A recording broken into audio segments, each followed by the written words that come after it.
Hello dear students, कैसे हैं सभी। आई होप आप सभी ठीक होंगे। स्टूडेंट्स, आज का जो टॉपिक है, पहला हम पढ़ेंगे superposition principle and next topic हम थोड़ी देर में डिस्कस करेंगे। पहला जो टॉपिक रहेगा that is superposition principle, very important. क्या कहता है सुपरपोजिशन प्रिंसिपल? बोलता है आपके पास दो या दो से ज्यादा वेव्स, है ना, दो से ज्यादा वेव्स जब एक मीडियम में ट्रेवल कर रही होती है, तो यहाँ पे देखो, मैं यहाँ पे आपको दिखाता हूँ, ये लिखा हुआ है, when two or more than two waves traveling through a medium, they superimpose each other. ये एक दूसरे के ऊपर क्या होती हैं? सुपरइम्पोज होती हैं एंड फॉर्म न्यू वेव, और उसके कारण क्या बनती है? आपकी एक न्यू वेव बनती है and the resultant displacement at any instant.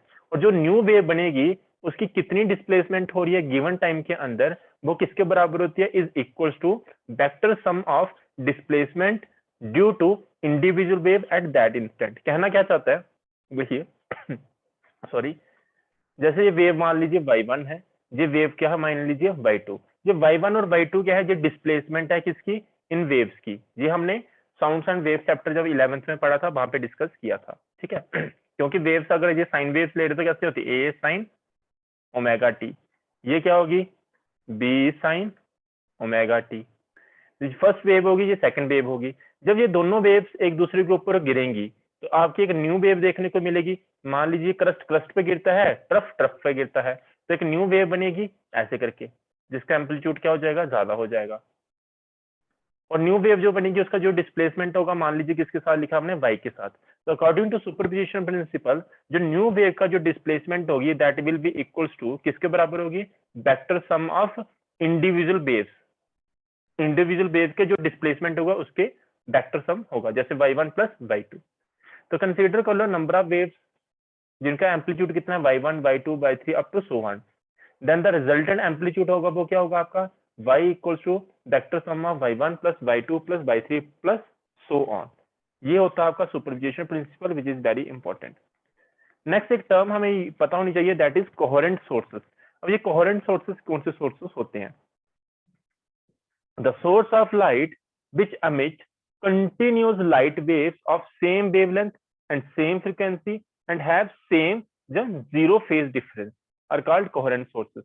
बस एक बात दिमाग में डाल लो कि coherent sources वो sources होते हैं जो लाइट वेव निकालते हैं, कैसी? कंटिन्यूस लाइट वेव्स निकालते हैं जिनकी वेवलेंथ, जिनकी क्या? वेवलेंथ, जिनकी वेवलेंथ, दूसरा फ्रीक्वेंसी, तीसरा फेज डिफरेंस क्या हो? जीरो।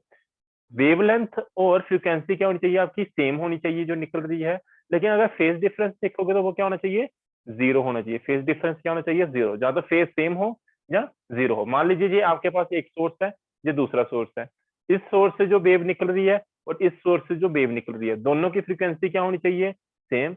दोनों की आपका वेवलेंथ क्या होनी चाहिए? सेम। और दोनों का फेज डिफरेंस देखोगे तो क्या होगा? जीरो।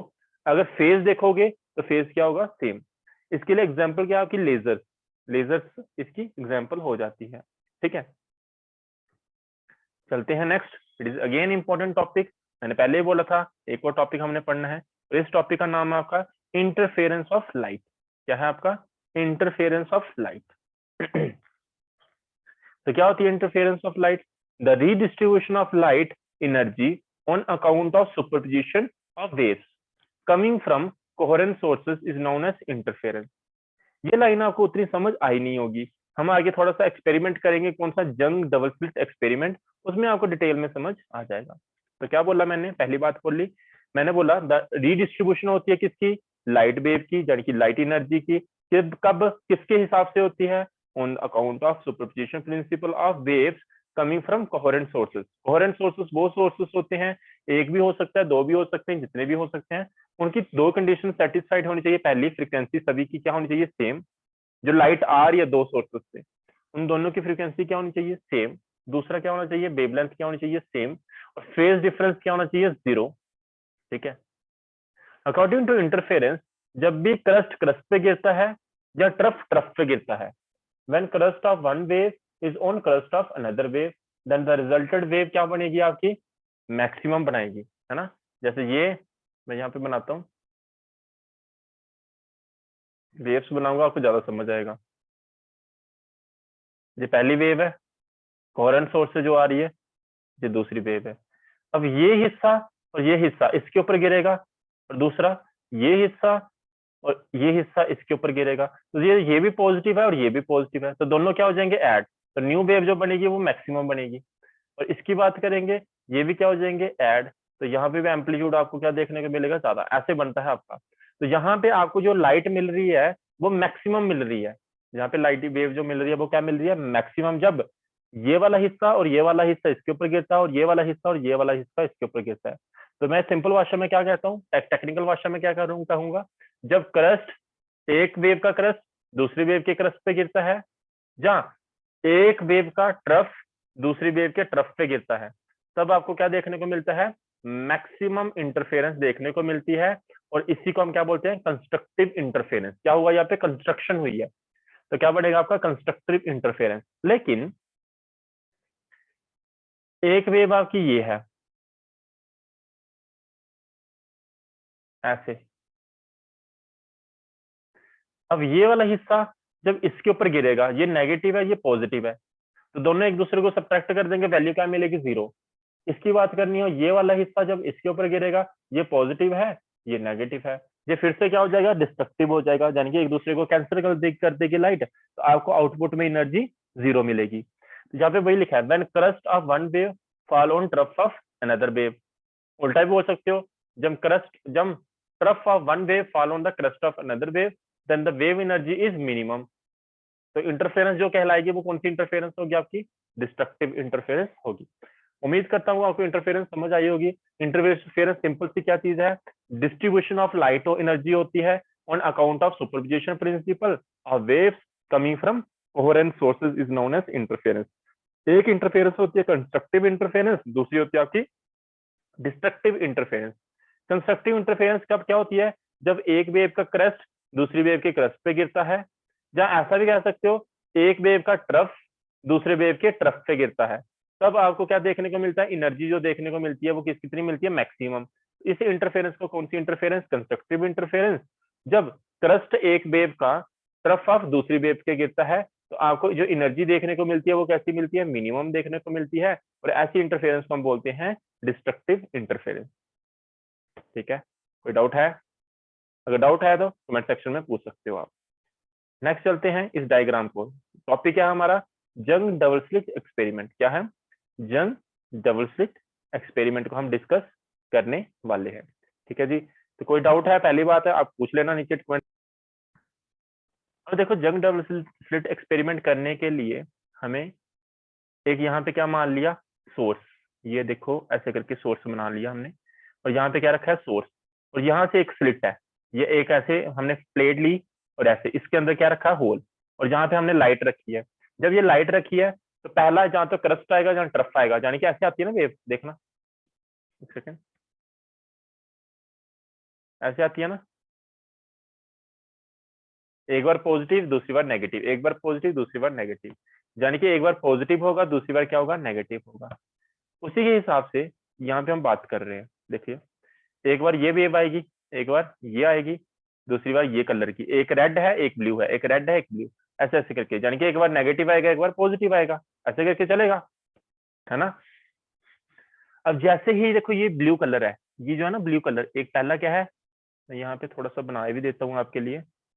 तो ये वाला जो है ये क्या है, ब्लू। ये भी क्या है,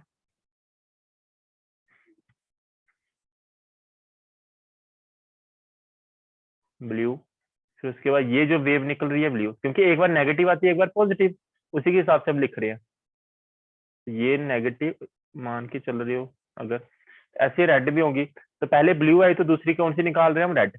एक नेगेटिव मान लो एक पॉजिटिव है, फिर उसके बाद ब्लू आई, फिर कौन सी आएगी, रेड।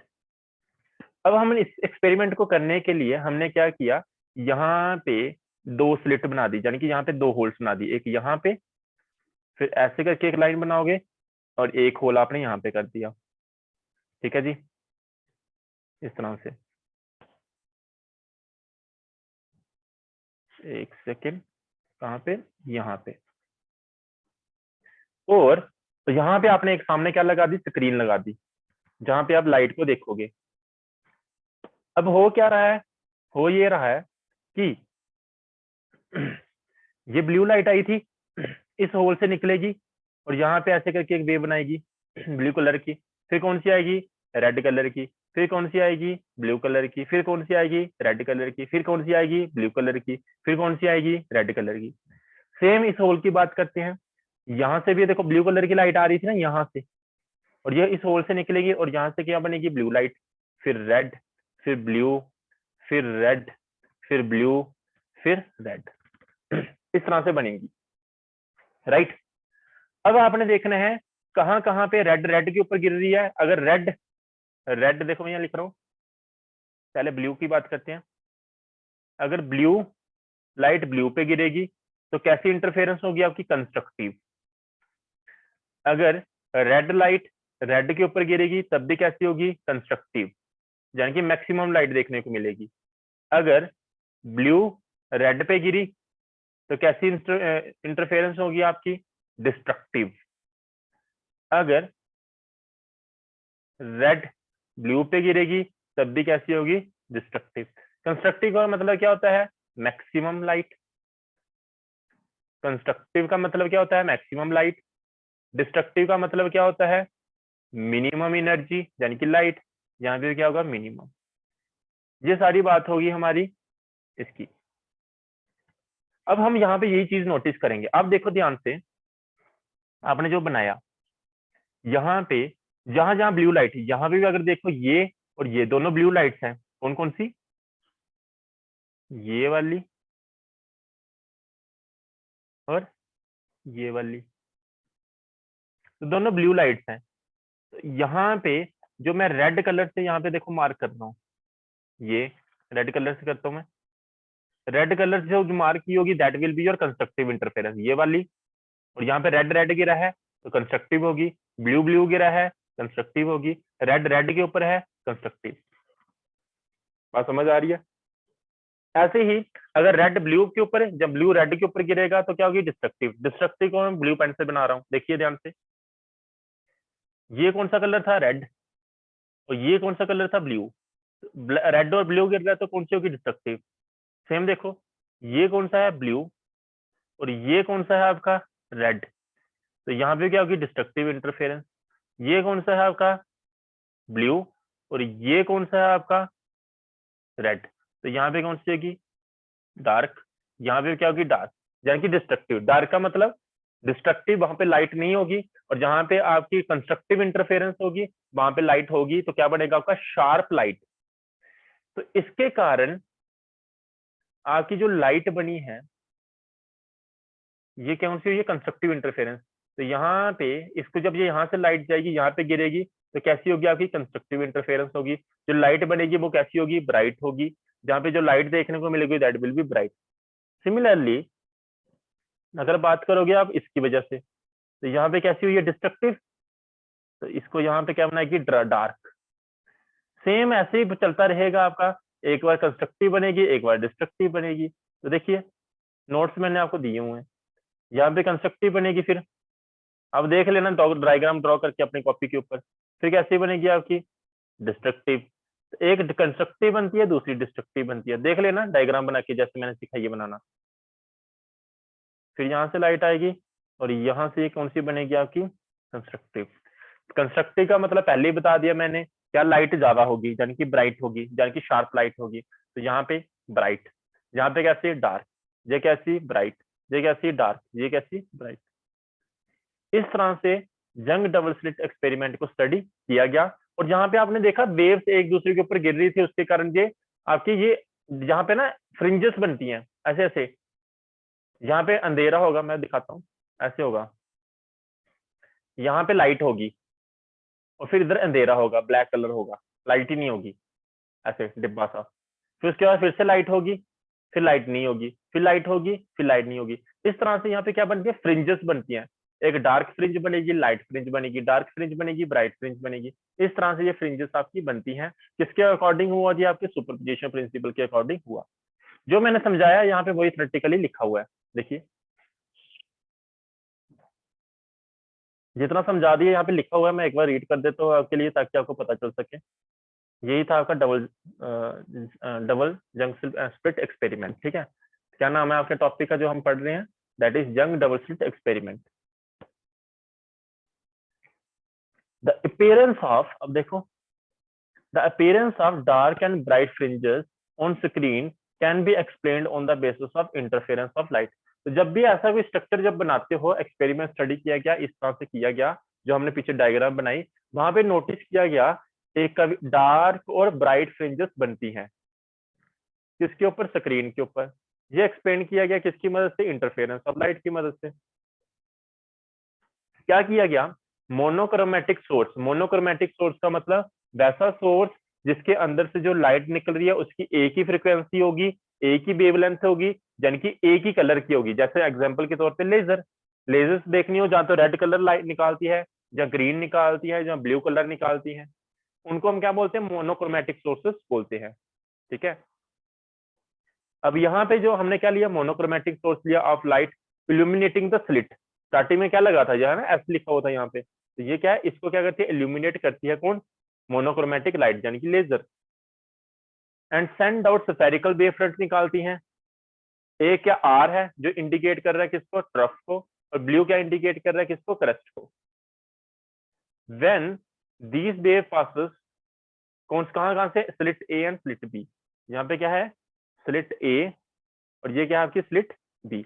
जब ये लाइट आपकी वेव फ्रंट निकलती हैं, यानी कि जो वेव्स निकलती हैं ए और बी से, which in turn become source of secondary wavelets, जो कि क्या किसका सोर्स बन जाते हैं? सेकेंडरी वेवलेट्स का सोर्स बन जाते हैं। दस two waves with same frequency, amplitude and zero phase difference is found.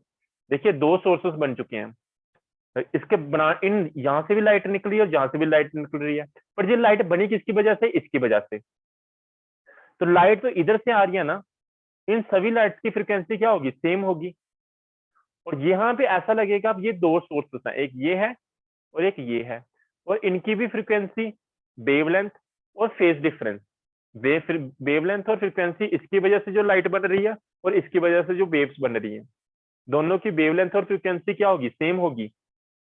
लेकिन जो फेज डिफरेंस होगा वो क्या होगा? जीरो होगा। तो यहाँ पे वही लिखा है, ये लाइन जो है वही लिखी है जो मैंने अभी समझाई।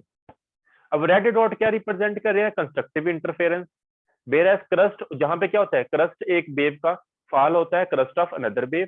Similarly trough of one wave fall on trough of another wave. तो उसकी वजह से आपकी क्या होती है? कंस्ट्रक्टिव इंटरफेरेंस होती है। जैसे यहाँ पे देखो साइड पे रफ के लिए डायग्राम में बनाया भी हुआ, एक क्रस्ट दूसरे क्रस्ट पे गिर रहा है, एक ट्रफ दूसरे ट्रफ पे गिर रहा है, इसके कारण कंस्ट्रक्टिव इंटरफेरेंस। जब ऐसे करके एक क्रस्ट ट्रफ पे गिरता है, जब ट्रफ क्रस्ट पे गिरता है, तो क्या होती है? आपकी डिस्ट्रक्टिव इंटरफेरेंस होती है। समझ आ रही है बात कि नहीं आ रही है? ठीक है। अब देखो यहाँ पे वही लिखा है, crust of one wave fall on crest of another wave, similarly trough of one wave fall on trough of another wave, the resultant amplitude and hence intensity of light क्या होगी? मैक्सिमम होगी। ब्लू डॉट से हमने क्या दिखाया था? Blue dot से हमने दिखाया था क्या? Destructive interference. तो रिप्रेजेंट करिए पोजीशन ऑफ डिस्ट्रक्टिव इंटरफेरेंस, जहां पे एक क्रस्ट फॉल करता है ट्रफ के ऊपर, जहां वाइस वर्सा भी बोल सकते हैं। तो जो resultant amplitude and hence intensity of light क्या होती है? यहाँ पे मिनिमम होती है, इसलिए क्या बनती है? आपकी डार्क फ्रिंज बनती थी वहां पे। The bright and dark fringes are found alternatively, और जो डार्क और ब्राइट फ्रिंजेस बनती है कहाँ पे बनती है? अल्टरनेट, एक डार्क होगी फिर ब्राइट होगी, फिर डार्क होगी फिर ब्राइट होगी, अल्टरनेटली बनती हैं। And they are equally spaced, और दोनों उन सभी के बीच में स्पेस कैसी होती है? एक जैसी होती है। द बैंड्स आर कॉल्ड, इसी को हम बोलते हैं इंटरफेरेंस फ्रिंजेस। जो ऐसे ऐसे बैंड बनते हैं ना लाइट के, डार्क ब्राइट, उनको हम क्या बोलते हैं? इंटरफेरेंस फ्रिंजेस बोल देते हैं। तो ये था आज का हमारा टॉपिक जो मुझे आपके साथ डिस्कस करना था। किसी को कुछ भी डाउट होगी वो पूछ सकता है, एज यूजुअल मैं आपको बोलता हूँ कमेंट सेक्शन में भी, मैसेज करके भी। पीडीएफ मैंने आपको इसकी प्रोवाइड कर दी है, ठीक है ना। नेक्स्ट जो हम टॉपिक पढ़ेंगे ये बहुत इंपॉर्टेंट टॉपिक है, हमने एम्पलीट्यूड फाइंड करना कितना। हम ये तो बता दिए कम होता है ज्यादा होता है, कितना होता है वो नेक्स्ट टॉपिक में हम पढ़ेंगे नेक्स्ट लेक्चर में। आज का लेक्चर यहीं तक रखते हैं। Bye bye, have a nice day.